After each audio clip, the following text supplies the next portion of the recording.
Hello, today I'm going to take you through the unit called the Principles of Food Processing and Preservation. This is a very essential unit that gives you knowledge and skills concerning food preservation and food processing. It is a subset of food science. Therefore, I want to briefly take you through the methods used in food preservation. So we're going to look at the food preservation methods. I'm going to discuss first and foremost the thermal processing as the first method of food preservation. Thermal processing is one of the methods used in preserving food, and the word thermal means heat. So in this method, we are going to use the heat to make the food last longer.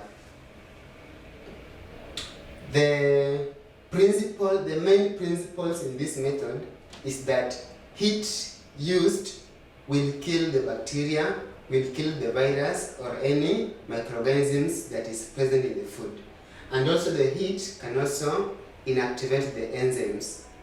When we have destroyed all the microorganisms and we have inactivated all the enzymes in the food, then our food can last longer. Therefore, we have methods under this thermal processing. We have some examples of the method used under the thermal processing. And the first one we're going to use is called the blanching.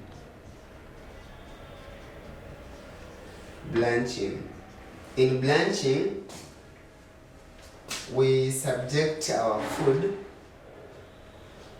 in hot water for a given period of time between 3 to 5 minutes, and the food is then withdrawn from the hot water and is then cooled immediately to inactivate the enzymes. So the blanching is used to inactivate enzymes. This method is used to preserve fruits and vegetables.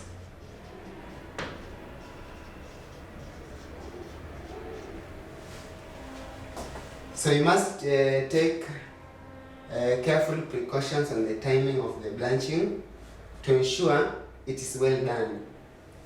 So this we call it our first method under the thermal processing. We also have another method called the pasteurization.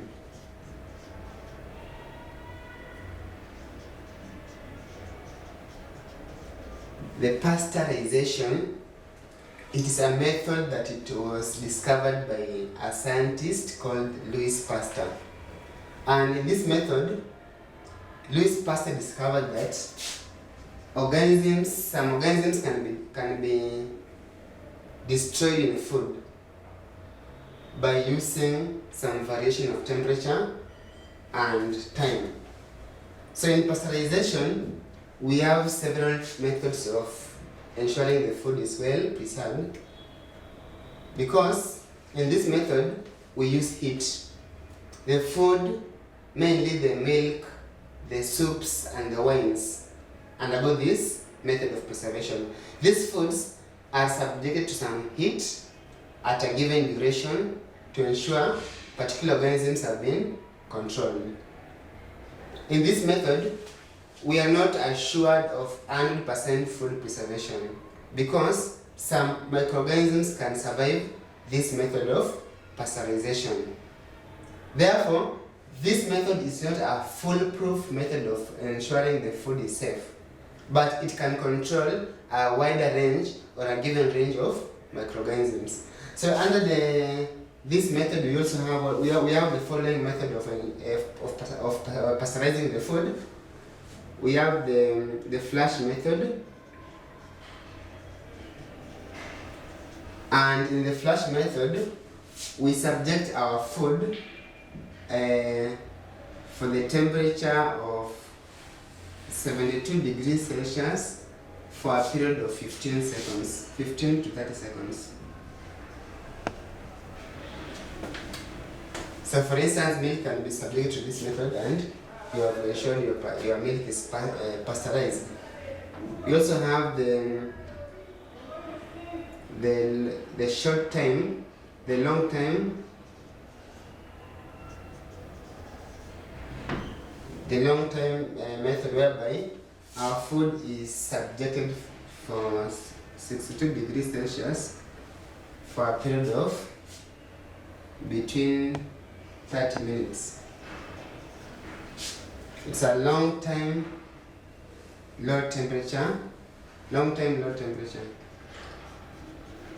method. So you can discover the first one we are subjecting our food at a higher temperature for a shorter duration, between 15 to 30 seconds.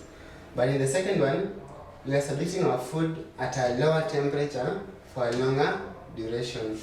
And we also have the third, which is among the best method, called the ultra heat method. Ultra heat sterilization.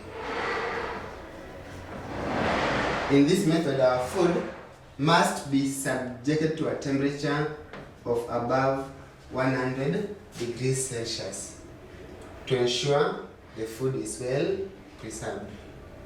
So this is our second method of under the thermal processing. The third method is called sterilization, and sterilization is the only method that can ensure all the microorganisms have been killed. During this method, the food is subjected at a temperature of above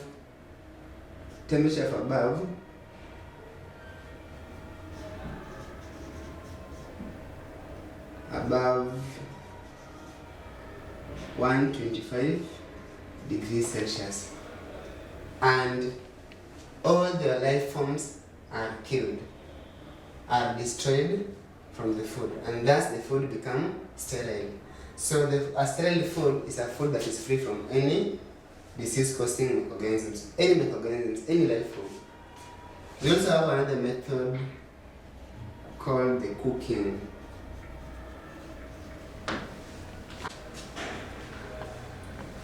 So we have another method called cooking, and some foods can be preserved using this method of cooking, like baking and boiling. Like for instance, meat. You can boil the meat to kill the disease-causing microorganisms in the meat. And lastly, but not the least, we have sun drying. In sun drying, we use the heat to remove water from the food, mainly the cereals and the pulses, to ensure preservation. So I hope you are well acquainted now with these methods of preservation called the thermal processing. We have the blanching, pasteurization, sterilization, cooking, and here we have the sun drying. I want to take you through another method called low temperature preservation. In low temperature preservation, our interest is not to kill the microorganisms, but to inactivate the microorganisms.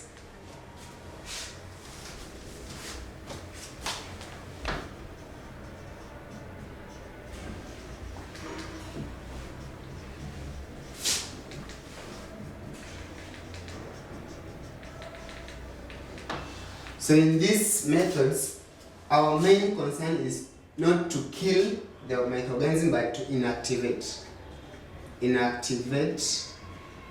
the microorganism. We all know that the microorganisms, they are living things and they have enzymes, and these enzymes are protein in nature, and they work under optimal temperatures. So if you can remove the optimal temperature by reducing the temperature to extremely low temperatures, you are able to inactivate those microorganisms. Thus, those microorganisms cannot be able to grow and multiply. Under this method of low temperature, we have other sub-method, and the first one is called the freezing. Freezing is one of the methods of low temperature preservation. Freezing is the food is subjected to extremely low temperatures, up to negative 18 to negative 28 degrees Celsius. Extremely low temperatures.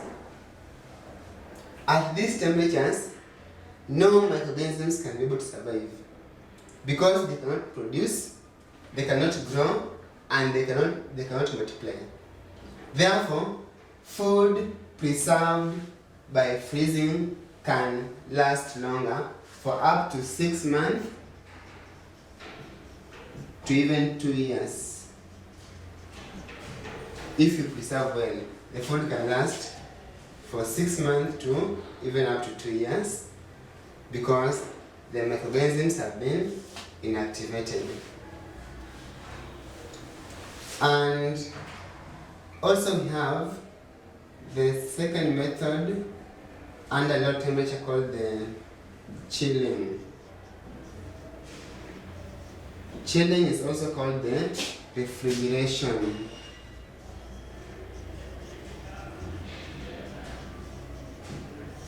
In chilling or refrigeration, food is stored at a temperature above 0 degrees, most likely between 4 to 5 degrees Celsius. At this temperature, some microorganisms can still survive the freezing condition, the fridge conditions. Thus, this method cannot control all the microorganisms as compared to freezing. So in freezing, we are at least sure bet that the food can stay longer, cannot go stale. But in this method, food cannot stay longer because we have higher temperatures that can permit the growth of some strains of microorganisms and bacteria.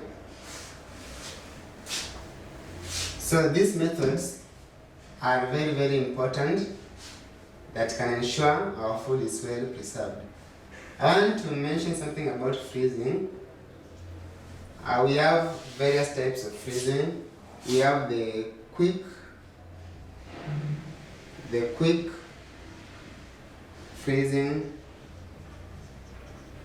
which is desirable. If you freeze your food quickly, the food will have a good texture.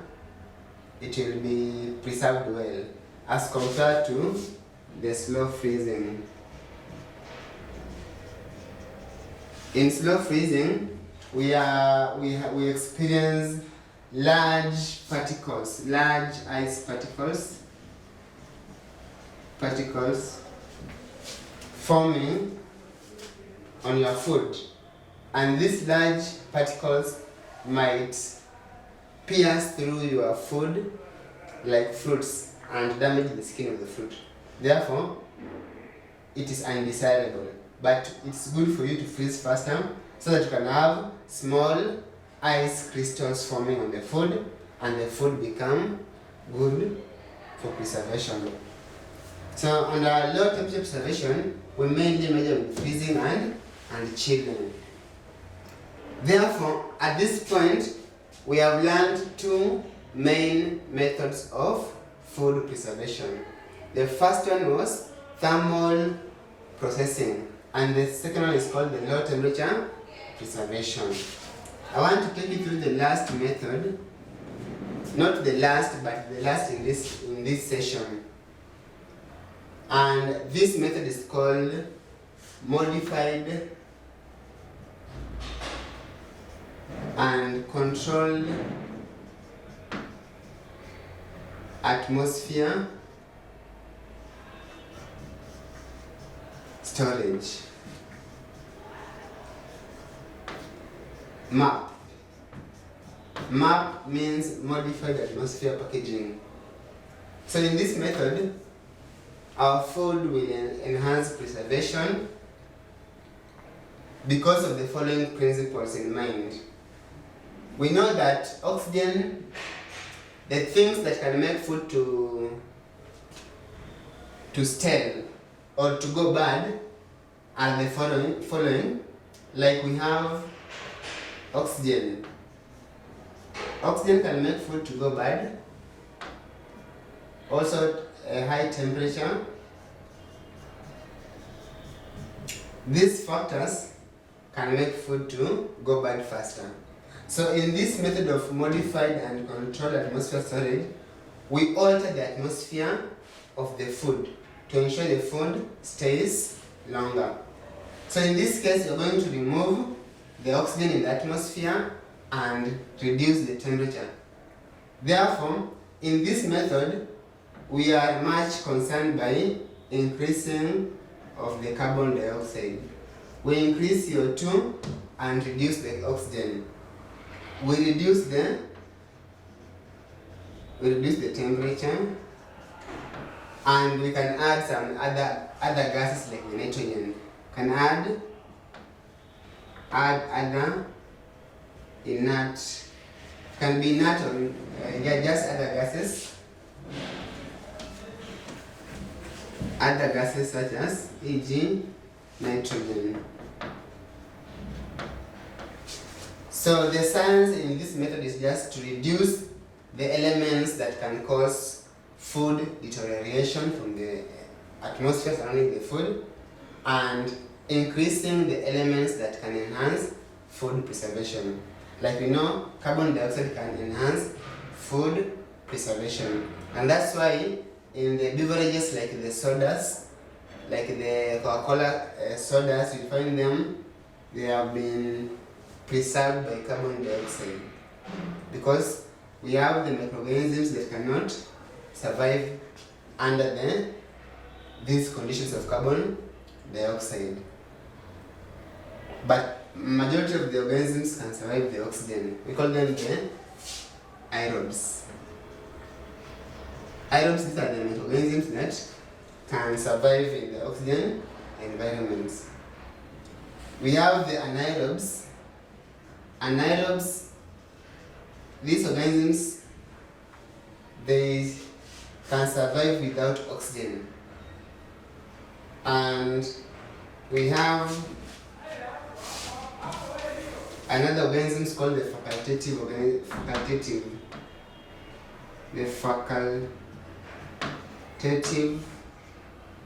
anaerobes. These ones can survive with or without oxygen. With or without oxygen. That means if the oxygen environment increases or reduces, they shift their metabolism to use of carbon dioxide. If the carbon dioxide reduces, they shift their metabolism. So therefore, the main principles under modified and controlled atmosphere storage is to just alter the elements responsible for food spoilage. Thank you for taking your time to go through this lesson with me. I believe if you can employ these methods in the day-to-day life, we can able to ensure food preservation, and by ensuring food preservation, that means we are going to ensure food security in our country. And food security is one of the SDG that we are aiming to achieve, the Sustainable Development Goals. Therefore, I want to allow you to ensure you take your notes, go through these methods in details from the notes I have given to you, and we shall continue from there. Otherwise, I wish you a good day. Thank you.